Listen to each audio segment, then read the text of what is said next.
ओम नमः शिवाय, हर हर महादेव, जय महाकाल। कैसे हैं आप सभी शिव भक्त। आप सभी को पता है कि कल 29 जनवरी 2026 के दिन पड़ रही है गुरुवार की जया एकादशी का व्रत। और पूज्य गुरु जी हमेशा एकादशी के व्रत का सबसे अचूक उपाय बताते हैं, जो है स्वधा स्वधा स्वधा वाला उपाय। आप सभी को पता होगा कि एकादशी और अमावस्या के दिन स्वधा का उपाय सबसे ज्यादा उपयोगी और अचूक उपाय है।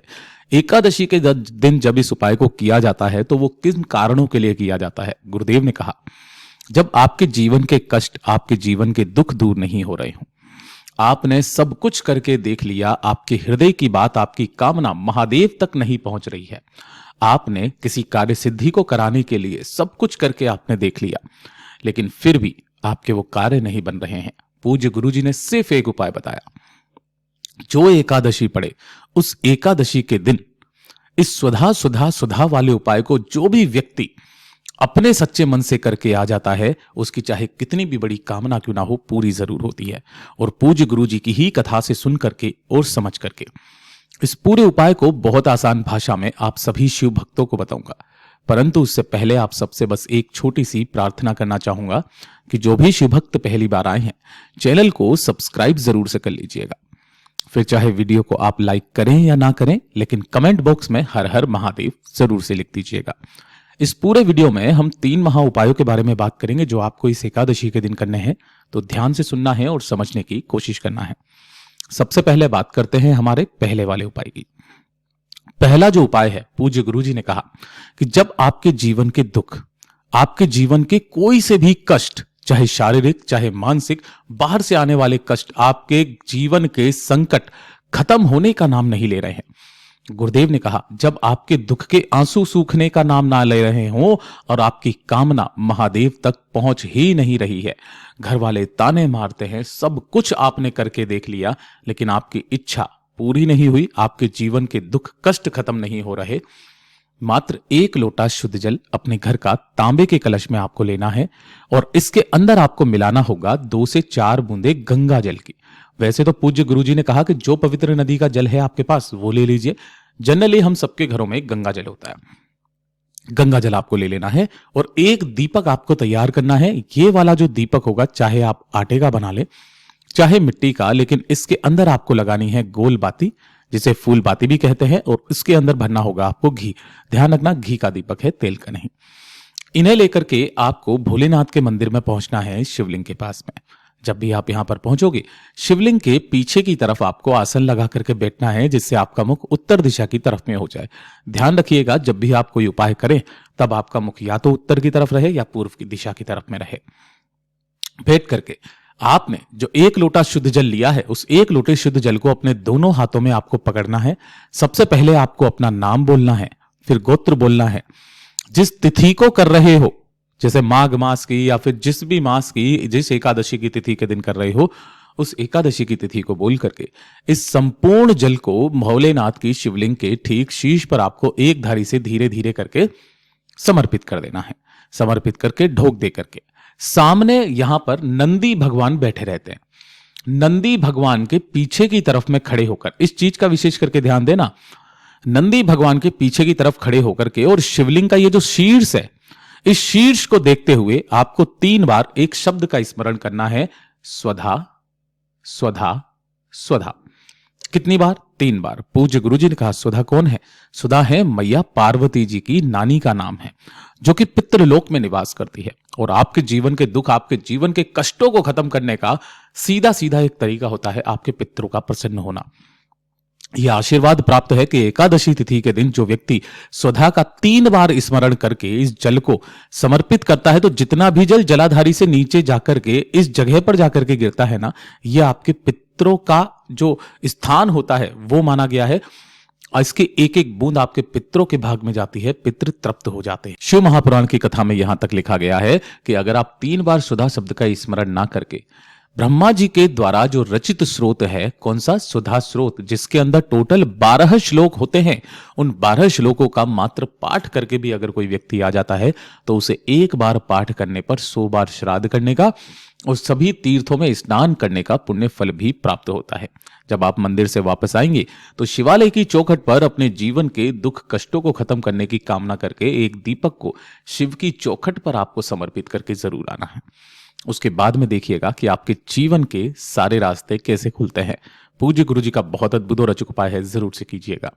दूसरा उपाय यह होगा कि जिन भी परिवार में धन और पैसे को लेकर के समस्याएं बन रही हो, अर्थात किस तरीके की समस्याएं हो सकती है कि आपके घर में पैसा आता तो है लेकिन अनावश्यक खर्चे इतने ज्यादा होता है कि पैसा बिल्कुल बचता ही नहीं है, बचत बिल्कुल भी नहीं हो पाती है, या फिर पैसा आ ही नहीं रहा है। आप मेहनत बहुत कर रहे हो लेकिन उस मेहनत का फल आपको नहीं मिल रहा है।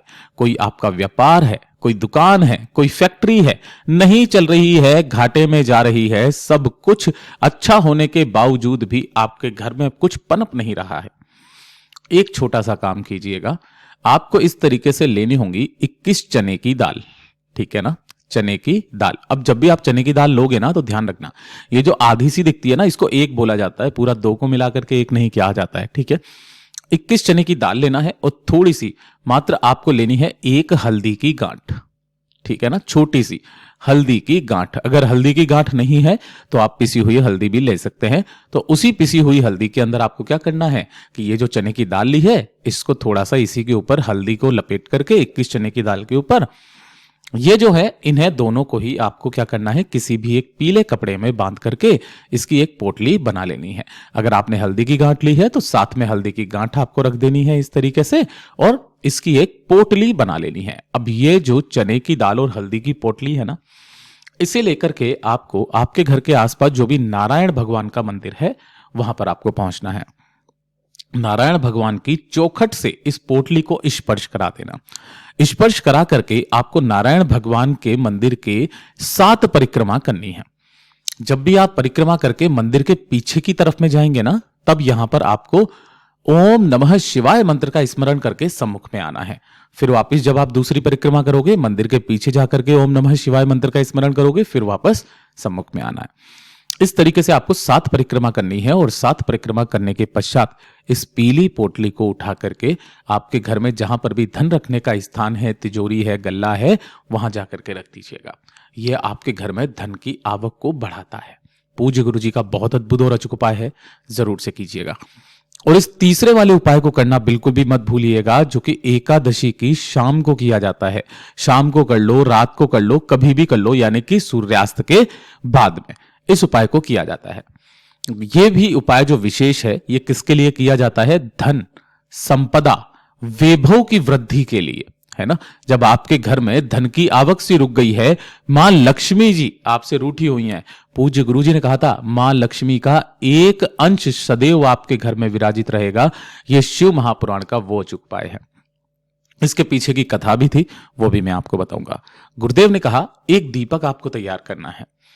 ये जो दीपक होगा ये होगा लंबी बाती का, चाहे आप आटे का बना लो या मिट्टी का। आपको एक लंबी बाती का दीपक तैयार करना है जिसके अंदर आपको भरना होगा घी। कोशिश करना अगर गाय का घी मिल जाए तो बहुत अच्छी बात है, ठीक है। इसी के साथ में आपको कुछ भी चावल के दाने, हरे मूंग के दाने, गेहूं के दाने, कुछ भी अन्न के दाने आपको जरूर ले लेने हैं। इन्हें लेकर के आपके घर में या आपके घर के आसपास कहीं पर भी बेलपत्र का पेड़ हो तो उसके पास में चले जाना। मैंने समय आपको बता ही दिया है। इस पेड़ के नीचे अगर कुछ गंदगी हो रही है तो उसे अच्छे से साफ कर लेना। अच्छे से साफ करने के पश्चात किसी एक स्थान पर आपको क्या करना है, वो जो आसन के तौर पर आप गेहूं, चावल, हरा मूंग लेकर के आए हो वो लगा देना और इसी के ऊपर आपको उस बाती के दीपक को रख देना है। ध्यान रखना बाती का मुख पेड़ की तरफ में हो और उत्तर दिशा की तरफ में हो। इस तरीके से इसे प्रज्वलित कर देना। बाबा से विनती और कामना करके ढोक दे करके इसी पेड़ की नीचे की मिट्टी को, थोड़ी सी मिट्टी को उठा लेना है और उठा करके अपने घर पर आना है। घर पर आने के पश्चात इसी मिट्टी को आपको अपने घर के कोने कोने में छींट देना है। पूज्य गुरुजी ने कहा था कि ये वाला जो काम है ना, जो व्यक्ति चाहे घर की स्त्री, नारी, बहन, बेटी, पुरुष कोई भी कर लेता है ना, उसके घर में सदैव मां लक्ष्मी का एक अंश विराजित रहता है। इसके पीछे की कथा क्या कही थी कि जब भगवान शिव ने भगवान विष्णु और मां लक्ष्मी जी का विवाह करवाया था तो उससे प्रसन्न होकर के मां लक्ष्मी जी ने शिवजी से कहा था कि आपको क्या चाहिए, कोई सा भी आशीर्वाद ले सकते हैं। तो शिव ने काफी मना किया, फिर भी मां लक्ष्मी जी नहीं मानी। तो फिर शिव ने केवल एक ही वरदान मांगा कि जो एकादशी पड़े, जो प्रदोष पड़े, जो शिवरात्रि पड़े, उस दिन शाम के समय सूर्यास्त के बाद आपका एक अंश बेलपत्र पेड़ के नीचे विराजित होगा और जो भक्त अपनी कामना कह करके उस पेड़ के नीचे एक दीपक प्रज्वलित करके जाएगा, हे लक्ष्मी, तुम्हारा एक अंश उसके साथ उसके घर में हमेशा विराजित रहेगा। और तब से जाकर के ये उपाय चल रहा है। पूज्य गुरु जी के सभी उपाय बहुत ही ज्यादा खास और अद्भुत है, जरूर कीजिएगा। वीडियो पसंद आए तो लाइक करना, चैनल को सब्सक्राइब जरूर कीजिएगा।